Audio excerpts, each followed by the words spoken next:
what a match we have been treated to here at Dubai International Stadium. It's the Dubai Derby, and the Dubai Capital's hopes of qualifying in this tournament are still well alive, and boy, didn't he love it. Rightly so. What a clutch player at a clutch moment. A great moment in this tournament, a really exciting time to be part of the DP World ILT20. Now, if we take a look at the scorecard in tonight's matchup, it really felt like it could have been anyone's game right down to that final over, which we're going to go into detail with shortly. In the end, though, the Capitals winning by 5 wickets. Some great individual performances from both sides, in fact, tonight. If we have a look at the leaderboard and the points table, like I said, Dubai Capitals still in it. In fact, all of the teams still in it. My Emirates, the only ones with the Q next to their name. Every match matters in this game now, and it is so exciting. So I've got Darren Ganger, Sam Billings, Captain Fantastic, Wasim Akram alongside me. Look, Captain Fantastic, I'm going to call you that from now on. I mean, who comes in, one game captain, boom, get the win, clutch moment. How does that feel? Yeah, great, especially what a game of cricket as well. So I think the character that all the boys showed, especially in the first innings, was amazing. So, yeah, really happy. Obviously, Davey went well. David who?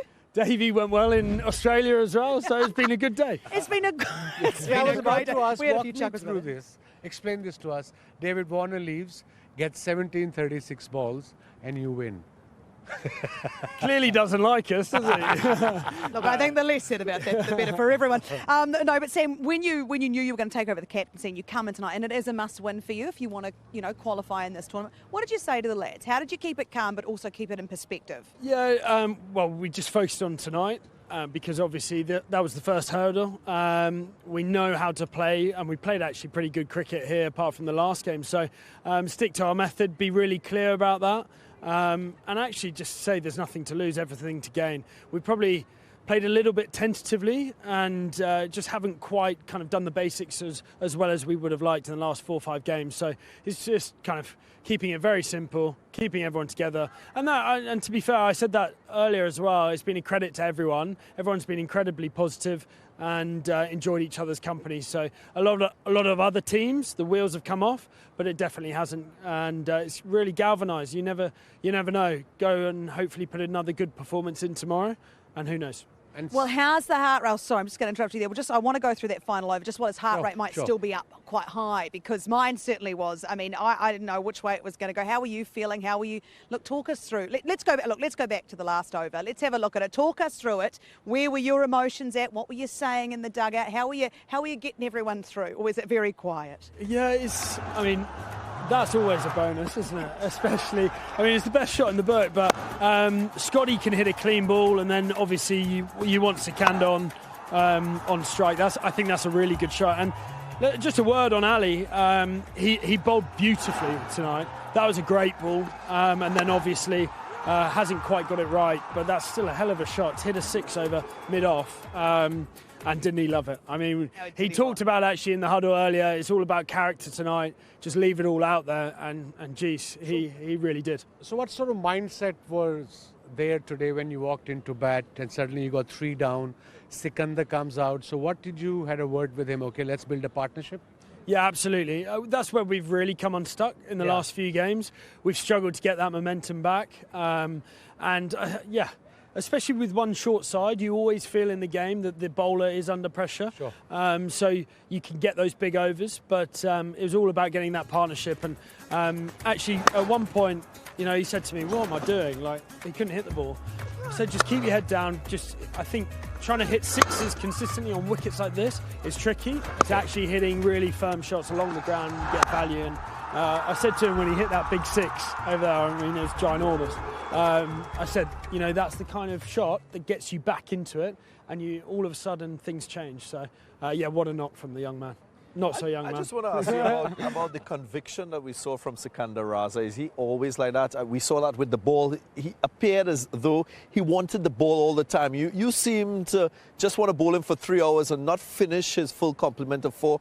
But there was always that sort of conviction in his body language. Talk us about him as a player off the field and the build-up to this must-win situation. Yeah, he wants to be in the game every single time, and as he alluded to in the huddle earlier, that's part of it, isn't it? It's all about mentality, games like that, and you want people on your side. I mean, Roelof van der Merwe did his back in the warm-up, but another character he wants to be out there. And as a team, certainly as a captain, they're the kind of players you want on your side, that when it comes to the crunch moments, they're going to give it everything and play for the team. And I mean, Raza with the ball, like you said, I was going to arm and her, but, came out and made the right decision, thankfully. Well, talk us through your innings tonight, because you led from the front as well. You played a superb hand. How did you feel out there in the middle with the bat in hand? A lot better than the last couple of games. No, I loved it.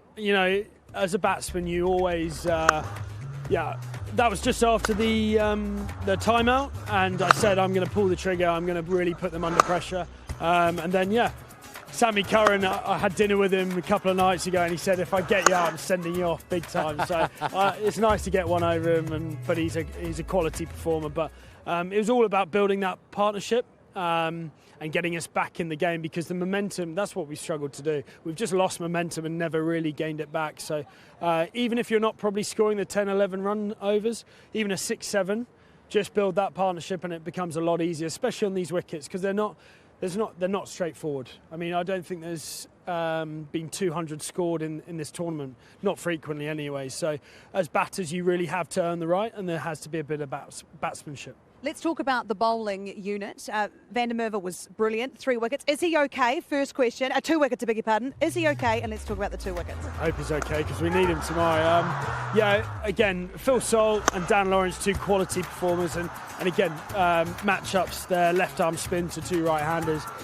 At that point, I had to kind of put it into the situation, because pace was going all over the park. So he changed the game, he changed the momentum, and then the other guys kind of fell on the back of that as well. So it's nice when, as a captain, you make decisions and you see kind of the results, or it does change the game. Ollie Stone, again, another one, gambled, trying to get a wicket, and sometimes it doesn't come off, but tonight it was a night that it came off. And I think another good thing you guys did was they were off to a flyer.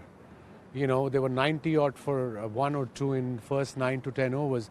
How difficult it is to come back and keep your body language positive as a skipper? Yeah, it is. It's definitely taken some work and a lot more of experience. I've done it for 8 years now, and certainly the captain that I was, 7, 8 years ago is completely different to now. Sure. So it is a learnt skill. It's building those relationships as well off the field, certainly at training, getting to know how a bowler really does kind of function, and especially under pressure, giving him confidence. So it's hard as well as a keeper. Like I said to the boys, if I'm waving my arms about, it's a suggestion as opposed to telling people where to go. So it's always helpful when you have an experienced head at mid-off and mid-on to give that counsel to the bowlers as well. So, I love it, because you feel even if you miss out with the bat, you can make a difference to the game. One stage looked like they're going to get to 200 easily, the way they started off. 240, that's what I thought of at some point. So, no, we didn't, like I said, that's the character, the whole bowling unit. Hayder as well, bowled some tough overs to the short side. Yes, he did. The spinners really did drag it back beautifully. Look, I could really take you down a road here and ask you for captain waving some suggestions as similar to when a wife does it, but I'm not going to, because often the suggestions you should always just take them, just by the way. But it's a big match up tomorrow. You take on my Emirates. You're going to have to go home tonight, have a cup of tea and a lie down, get ready to do it all again. Can you take down the top of the table? Absolutely. You have to. You have to believe that. We've got quality side. They've lost a couple of players, obviously, and there's a reason why they're top of the ladder.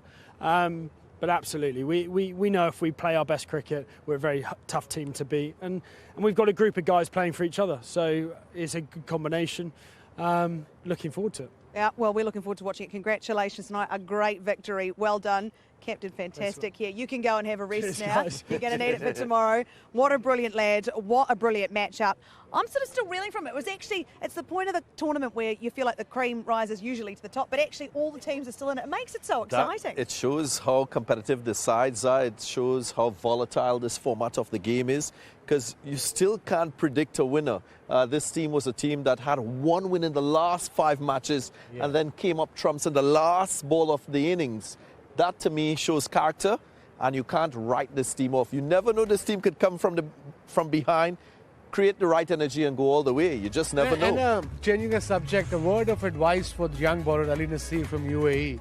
Whenever the opposition need 6 to win or 5 to win off the last ball, you can't go to a slow ball, because with a slow ball, there's a chance of getting hit for 6. Yeah, a lot of credit must go to that young man. It takes a lot of guts to bowl an over like that. That's so important in the matchup. Now, Sam Billings, we know he is the captain tonight for the first time, and boy, didn't he do well. Do you know he can surf and he likes to do it in India? Check this out.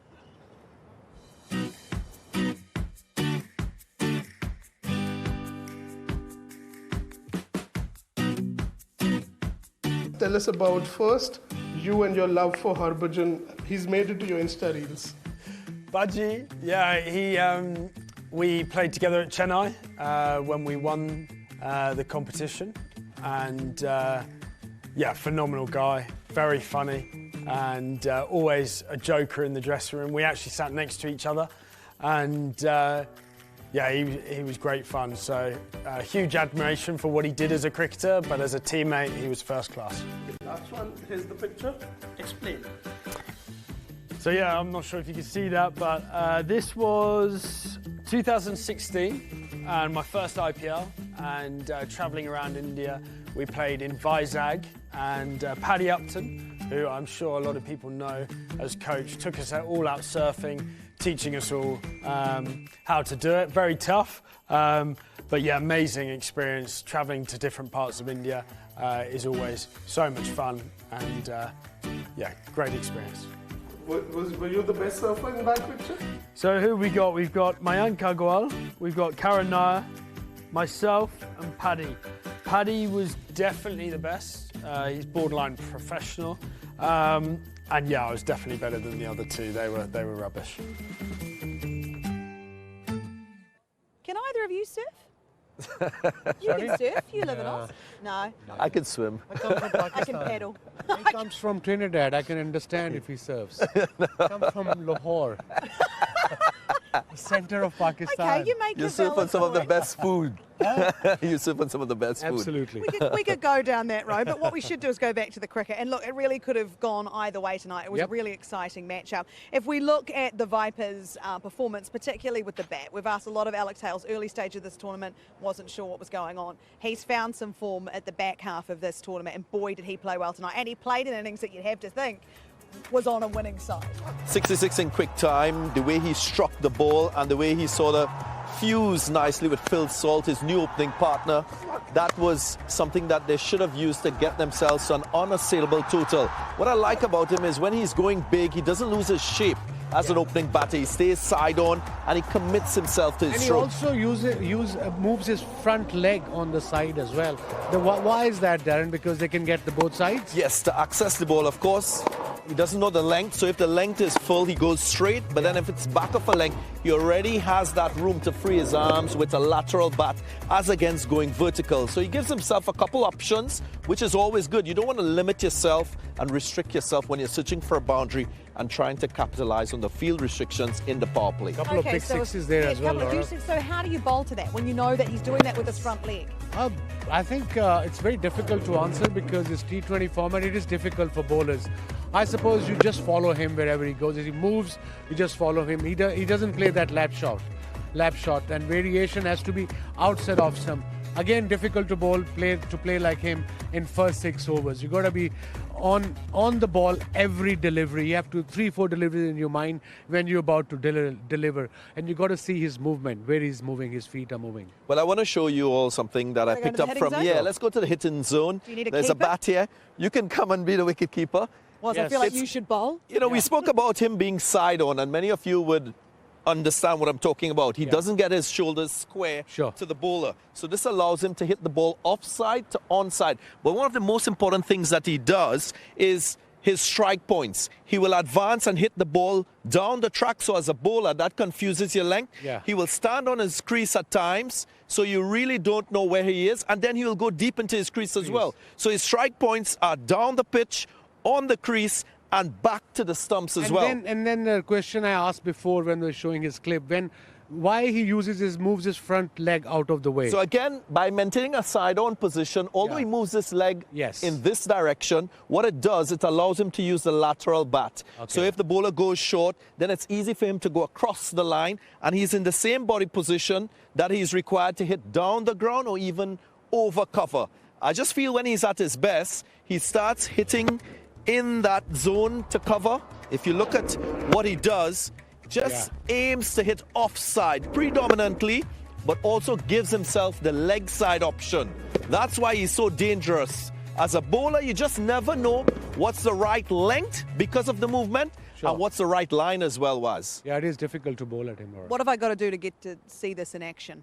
Just as I'm standing here, I'd just like to, how long do you need to stretch the I tell you, I period? played one charity game last year in England. I couldn't move for 6 weeks. We'll get you a masseuse or I something. realized there and then, that's it.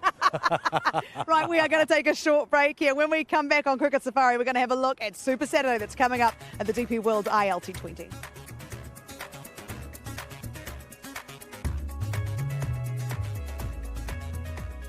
Welcome back to Cricket Safari, and what a match we have been treated to here in the DP World ILT20. A must-win matchup for that team, and they did it. They are still in the hunt for a playoff spot, and boy, didn't they love it. It was such an exciting matchup. The Vipers, I mean, it could have gone their way coming into that final over. It was hugely exciting. Waka Yunus, Natalie Germanos are alongside me now. They, in fact, called that final over. Waka's my hero. He's batting off a moth the size of a sparrow.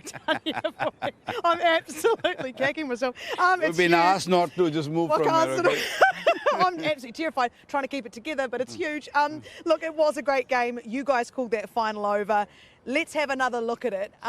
Look, credit to the young man who bowled at Nasir, because it takes guts to get in there and bowl an over like that in a clutch game. Look, I'm really happy for Sikandar the way he played that over. But more than him, I think I'm really impressed by Ali Nasir, the way he conducted that over. He was spot on, and he was brave enough to bowl these deliveries. This is not easy to do that. It was just bad luck. I think it was more than anything else. It was the first delivery when it went for 4. The heart was broken there. More than that, 6. I think Sikandar is such a good player. He knew exactly what the youngster was looking to do, and he just waited. And then, of course, he was so set. He was seeing the ball like anything, and hit it clean. Yeah, there was a little bit of luck maybe involved in that first ball, but how are you feeling either way? Because who did you go for today? Oh, I actually went for the Desert Vipers today. And it was nothing to do with the normal Dubai International Stadium sort of trends, because it's actually been such a good chasing ground. But over the last few games, it's been a good ground to bat first, and the Vipers won the toss, or I should say the Capitals won the toss and chose to bowl first, which surprised me on a drier surface. So I went for the Vipers. Guilty. Yeah, but look, at points there, you'd have to argue that maybe they didn't get it right. Like, it was looking a little that way, but they just managed to clutch it back. Look, I think they got to blame themselves. You can't really blame. I think, Capital deserves all the credit without any doubt. They bowled beautifully. Sikandar bowled well, actually. He was the one who pulled things back. 8 overs, 100 runs on the board, and you end up on 171. That's not even par when you get 100 in first 8 overs. So I think they have to be, really blame themselves and sit down and talk it out, that if certain situations you get in, how to sort of handle from there. I think they got a little relaxed. They thought, game is in pocket, but it's not unless you finish this. No, you have to finish every game, and I tell you what, both teams knew they needed a win tonight, but no one more than the Capitals, and they got it. If we have a look at the points table, it's still anybody's game. I mean, the only queue is next to my Emirates, but if you look at this thing is wide open, Nat. Absolutely, and isn't that great? Because now it goes down to the final couple of days of action. Dubai Capitals, they're in a decent position, but they've got to face the My Emirates tomorrow, so that is a big game for them. Sharjah Warriors, Desert Vipers are watching from the sidelines tomorrow, because they only play on Sunday. So it's actually, when you think about it, it's set up so perfectly for this final weekend. Could net run rate come into play? More than likely it will. If you're the Sharjah Warriors, you're certainly hoping that's not the case. Let's have a look at the first match-up in Super Saturday tomorrow, which is the Giants, the Golf Giants, the defending champs, who seem to be hitting their straps at the right time in this tournament, against the Knight Riders, who have had a better season, that's for sure, this time round. And that will see them potentially with the winner of this with a Q next to their name. Both teams have played really well throughout this season. Giants, they were a little down in the beginning, but they just started sort of picking their rhythm, and Vince is in good form. So I think they're just sort of, peaking at the right time. And Abu Dhabi Knight Riders, we've seen at home, they were really good. Can they manage a win here on these pitches? That is going to be a question. How crucial is James Vince on this ground tomorrow for his team to get that into the qualifiers. Oh, absolutely. As you said, he's been in good form, and whoever wins this, they are qualifying. Then they're through. They've got the 12 points that they need. So I think the form that he's showing, his leadership, he's been one of the standout captains for me in the tournament. I think that he could easily get his team home. And of course, defending champions, they want to make sure that they get through to the next round. Yes, they do. What do you think makes a good tournament captain? Like Simon Dool said earlier this tournament, he believes James Vince is one of the best in the world at this when it comes to franchise cricket. Who do you think? To be honest, I think you know, we have seen some good captains in this entire tournament. You know, there's some good players, good captains, and they make good decisions. I think the key thing is, of course, first you perform yourself, that you feel good about yourself, and then of course you need to sort of make right decisions at the right time, because the game is so short and is so quickly moving that you know, you can get a little lost at point. And we saw Vince was just outstanding last year also, and this year also. They came really close to winning lots of games this season also. But yeah, as I said, good rhythm right now, and I feel if you want to see a good captain, Vince is there. Okay, so if that's not enough cricket for you on your Super Saturday, we have another matchup, and it's just as important in the terms of this tournament, and that, of course, is the My Emirates side who just want to keep winning. Kieron Pollard back in action, his second game for My Emirates. It isn't important. And then Sam Billies, he barely gets a lie down. He's back at it out in Abu Dhabi, and I mean, this is huge. How much momentum will the Capitals take into that matchup after tonight? The way massive, absolutely. I think momentum is a word we use a lot. It is a bit of a cliche, but it is important. And as you mentioned, My Emirates obviously want to continue winning. They will already qualify top 1 and 2, so they know that already. But from the Dubai Capitals point of view, it'll be the energy, everything they take from this game, they'll use tomorrow. Who have you got? Quick pick. Oh, don't ask me now. Oh, It's too sorry, late. you're tired. Maybe tomorrow. Maybe tomorrow Yeah, after the of toss course. and everything. Yeah, absolutely. Nat, for you? I'm going Dubai Capitals to win and Golf Giants tomorrow. God. I see what she's doing there. I see what you're doing, guys. Thank you She's so done some much. maths. Thank you so much for saving me from that Thank you. giant moth. Thank you guys for joining us. We've had an extraordinary crew of people that have watched this tournament from around the world, and we're so grateful for your company. We are coming back tomorrow. Dubai International Stadium kicks off Super Saturday. You don't want to miss it. Every game matters from here on in the DP World ILT20. See you soon.